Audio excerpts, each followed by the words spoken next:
Hello everyone, I'm Gemma Beall. Welcome to Beyond Second Cognition. I'm going to be posting this presentation on YouTube as well as on our Patreon channel. And for those of you that have not migrated over to Patreon with us, Endel and I are doing what we call classroom participation.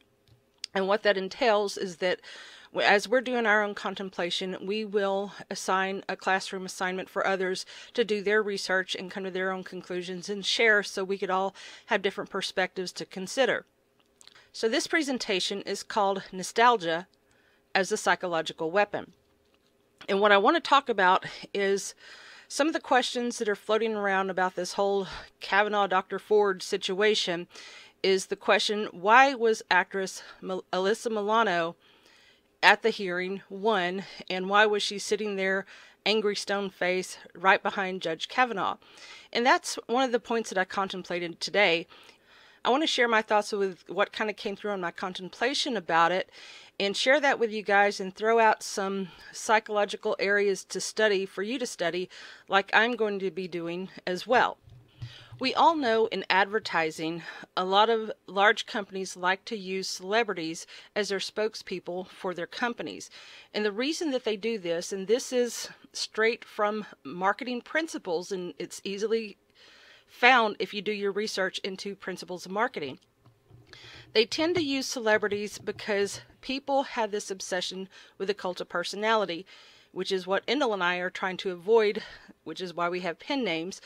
But when you have celebrities out there and people watch these actors and actresses and these celebrities and they have a liking for them or even a dislike for them, they have a tendency of putting these people up on a pedestal. And when a celebrity has a following or a cult following, so to speak, people tend to do or lean into the favor of what these celebrities like or dislike. If you have a certain celebrity wear a no-name brand of clothing, all of a sudden that clothing line is going to explode because other people want to be like this celebrity and wear the clothes like this celebrity and so forth. So it's obvious, if you have been following what is going on since the hashtag #MeToo movement start. Now, I don't know if this is true or not, but I have read claims that Alyssa Milano is the first person to use the hashtag #MeToo in description of her own sexual abuse that she encountered when she was young. So that makes her a poster child for the hashtag #MeToo movement about female sexual assault. Now, for anyone who's over the age of 40, you're probably very familiar with the actress Alyssa Milano. The first time I ever saw her was on a show called Who's the Boss, where she played a cute little tween named Samantha. And when I was a younger, in my teenage years, and that show came out, that was one of my favorite shows. And I just absolutely adored her because she was so cute and her character was so likable. Now, even though since she started out as a child actor and was on that show, she has had a lot of success with the series Charmed, and she's always also had success with her stint on Project Runway Superstars. But even though she has had major success with her other acting endeavors after her first job on Who's the Boss, people who grew up in the 80s still associate her as that sweet, cute little tween Samantha from that Who's the Boss series. Now, the Democrats have their social justice warriors that are fighting for their communistic causes, so they don't have to target these people. They've already got them hook, line, and sinker. But what they don't have are the people who are not following their communistic design and their, social justice system. And those are the people that they're trying to capture their attention. Well, when this hashtag #MeToo movement came about, you have hundreds of thousands, if not millions of women who have stepped forward and said, hey, I was sexually assaulted as well. And a majority from the recounts that I can tell just from reading comments and reading other articles that people are writing about being re-triggered because of this movement, a lot of these people had their experiences back in the 80s when they were teenagers or very young adults past the teenage stage. And this is how nostalgia becomes a psychological weapon. It has been studied heavily in the field of psychology how nostalgia plays a role in people's perceptions. Now, this is why they came up with the website classreunion.com or classmates.com, where people could get in touch with their friends from high school. And anytime you get together with somebody from high school, and this is an experience I don't think anyone who has missed, is when you contact somebody from 20 years ago that you went to high school with, what do? Y'all sit around and you talk about the good old days. And as most people know, they refer to your upper teenage years in high school as your glory years, because that's the last part of childhood where you could pretty much do anything. You have very little responsibility other than school, and you don't have to be an adult and be forced to be responsible.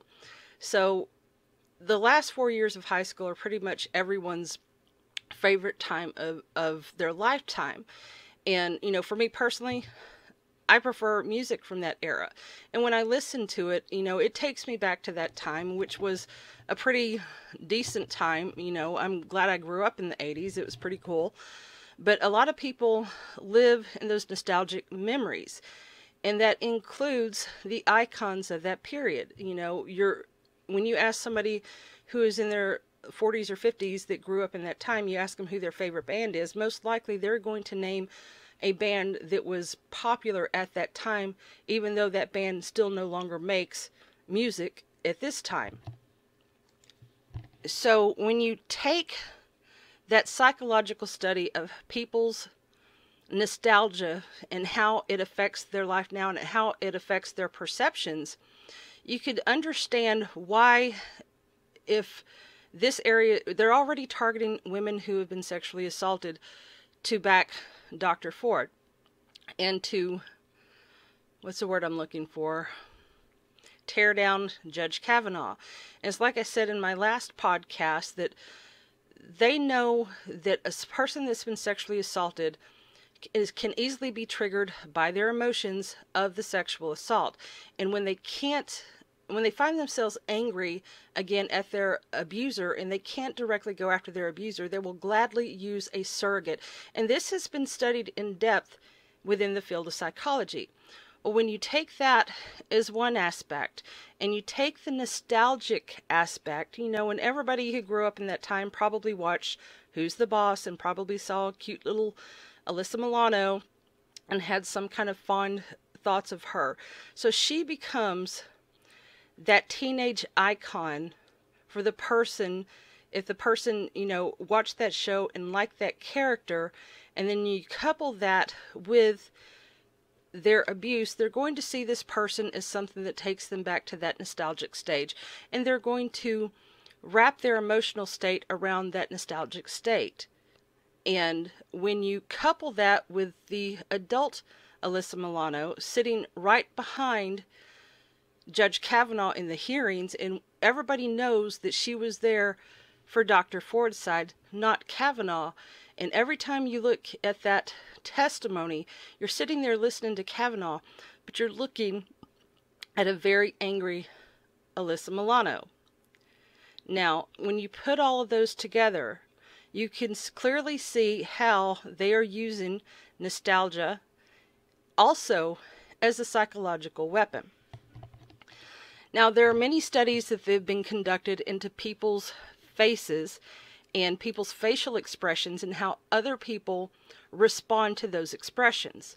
Now, for me personally, I'm an empath. I energetically pick up on the emotions of others. There's a lot of people out there that are empathic that don't know that they're empathic.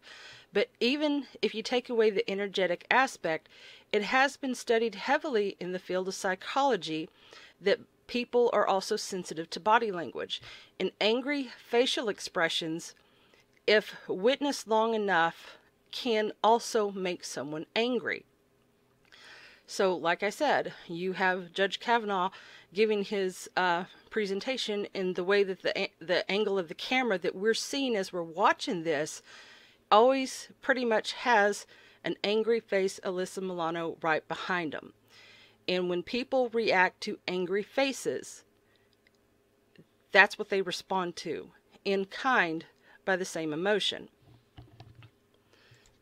So, as a part of the classroom participation, what I'm going to do, because I spent all day contemplating this while I was at work and on my break time, and I haven't yet to sit down and start doing the research for these psychological principles in depth, because I wanted to share this with you guys, and I wanted to go through this process with you all and tell you what I'm going to be researching. And you're free to research beyond it. You're free to research it, or you're free to just disregard it, you know, but don't feel that you have a voice if you're not going to participate. That's all I ask. Be respectful of the educational forum.